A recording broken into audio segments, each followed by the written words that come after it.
All right, guys, we're going to be going ahead and doing architectural details again today, but this time we're going to talk about floor transitions. So floor transition is in between floors. So this is the cavity that I'm talking about, floor transition framing. And what we're looking at primarily is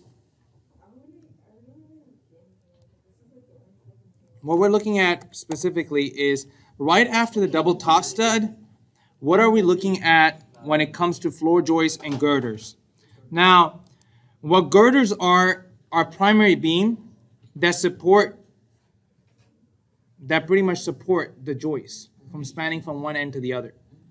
Now, you always span the shortest direction because that's the cheapest amount of wood. For example, if you have a long hallway all the way down, you're not going to put the hallway length is 25 feet. You're not going to put 25-foot lumber, 3 of them, because it's going to cost more than a 3-foot wide piece of lumber. That's the width of the hallway. So you always go with the narrower width because it's more economical. Number 2, we're going to talk specifically not about how to frame it, but how does the exterior wall behaves when we get to the floor transition. So going back to yesterday, we covered how the wall behaves right at the foundation. So we're looking at this fiber cement wall. You have the fiber cement extend 1/4 inch past the top of your slab, so so the water doesn't seep back up. The second thing you have is a clear distance between the edge of the siding to the top of grade. Should be 6 inches, but it's 8 inches standard on construction site because it varies based on slopes. And when the stud ends, it usually ends with a double top plate. Now, since it ends with a double top plate, for this particular circumstance, we're going to be using a wood truss as an example. So a wood truss is a truss that is made out of 2x4, and that's what supports. I thought you were doing my entire video in hand signs for a second, and I was like, oh, he's just. Are you recording right now? Yes. Would you like to say something? So as we're discussing wood trusses, this is what I typically am used to detailing because this is what was conventionary in the past. So you would have wood trusses that are put together with nail plates, and then you also have wood trusses that have metal these are called inter-truss members. I'll probably have someone in the comments correct me if I get enough subscribers. But the inner members of the trusses can be light gauge metal. In residential construction, you will find majority of these trusses made out of 2x4s, unless specified by a structural engineer. Then, aside from the wood trusses, what has become common now is I-joist. And I-joists are pretty much 2x3s or 2x4s, depending on the span of the floor, that has an OSB or a plywood board that is being supported down the middle. So on top of which you have your decking installed. So in order to draw this detail, this is how this would work. This is how it would look. So this is my wood truss and this is my I-joist, right? I'm going to go ahead and place my wood truss on top of the double plate.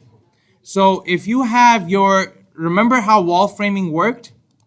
So double top plate at a corner, just to illustrate what's going on. Double top plate at corner. What's going on is right at the corner, you have double top plates that are tying together the interior corners. The wood overlaps in this manner. I'm going to go ahead and that's what's going on here. That's why we have 2 top plates running across here. Typical ceiling height is 8 feet, framed to 8 foot 1.5 inches. And I'm going to simply copy this over. Understand that your trusses are made out of 2x4s and your exterior walls are made out of 2x6s. Now, when it comes to insulating, you would still have insulation that will end here, and then you will continuously insulate across here. Right on top of your wood frame, your wood trusses, I'm going to copy this over And let's just shift it over about 2 feet. Let's just say the trusses are 2 feet on center.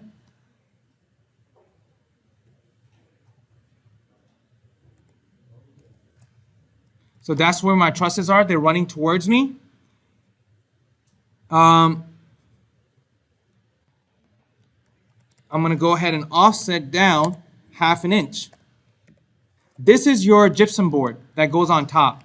Now, 2 things that are wrong with this detail that I'm going to correct right now, and you guys will understand. One is the ceiling gyp board should be placed before the wall gyp board. There's 2 reasons for that. One is this gyp board, if it tries to expand or if it tries to move up and down as the building shrinks, it will give, the gyp board here will give. And instead of buckling, this will literally mash and become less than 1/2 inch. Another thing is you also have some wiggle room down here. This gyp board, if it slides down, you have 1/2 inch cleared from the slab.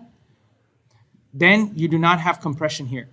Now, I want you guys to keep paying attention here. One thing I want you to understand is this gyp board right here is not nailed to anything. Even though you can say it's nailed to the truss here, it will technically start sagging here. So what you want to provide is a nailer board.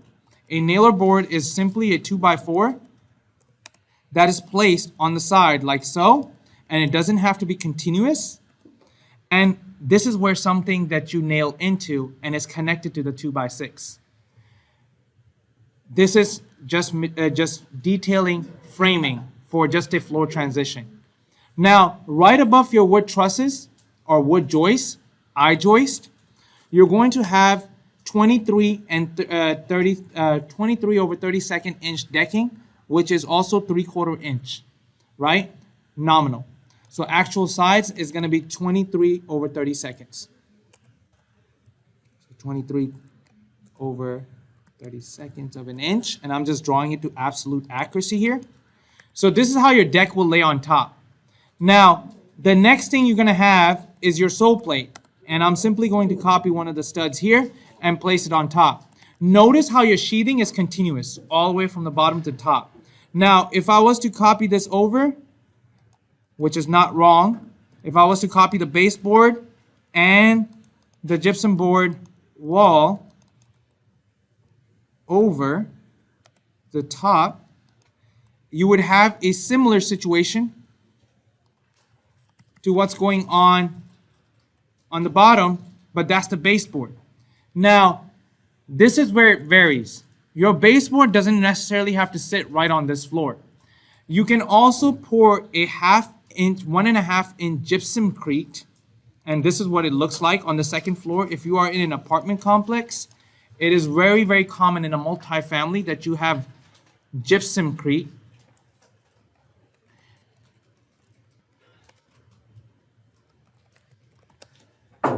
This is a self-leveling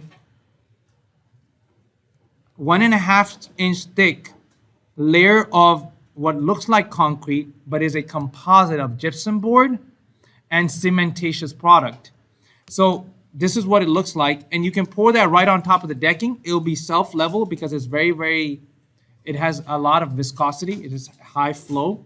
So it'll level itself, and pretty much you put a 1.5 inch layer or thickness of that. Okay? So if that was to take place,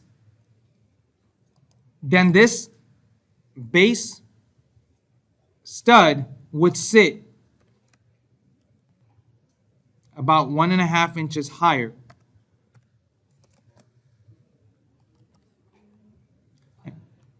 In fact, if you were to look at it, other than where the stud makes contact, all of which will pretty much go up 3/4 of an inch.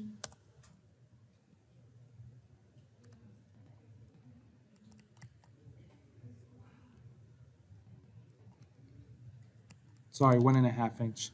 1.5 inch concrete, 3/4 inch gypsum board. Apologize, it's 3/4 inch for gypsum board. When I'm thinking 1.5 inches, I'm thinking about the balcony details. most of the time, balconies, metal trays are 1.5 inches. And the reason they do that is because either it is fiber cement or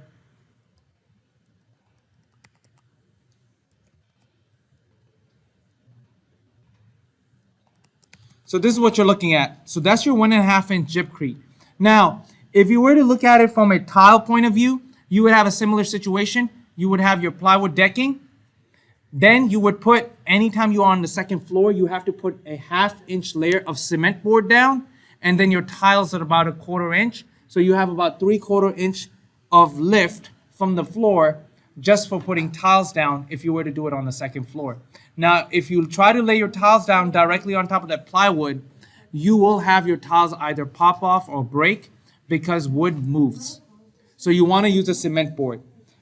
Now, that is the internal details. What happens to the exterior wall? The exterior wall will simply continue up. Whatever the finish is here will simply continue past this. So you have 1/2 inch gypsumcrete on the bottom, and on the top you have either a plywood, either a ceramic floor, or you have a gypsumcrete multifamily floor. Now, when it comes to your wood trusses, it really varies in sizes, but if you are running your ducts through your wood trusses, then it is recommended to be about 18 inches for your trusses, depending on the multifamily or the townhome you're doing. They can be reduced down to about 14 inches or 1 foot 2 inches. Anything below that, I would highly recommend I-joist and then having some fur down so you have places to run your ducts. Kobe. All right, with that said, I'm going to go ahead and end the recording.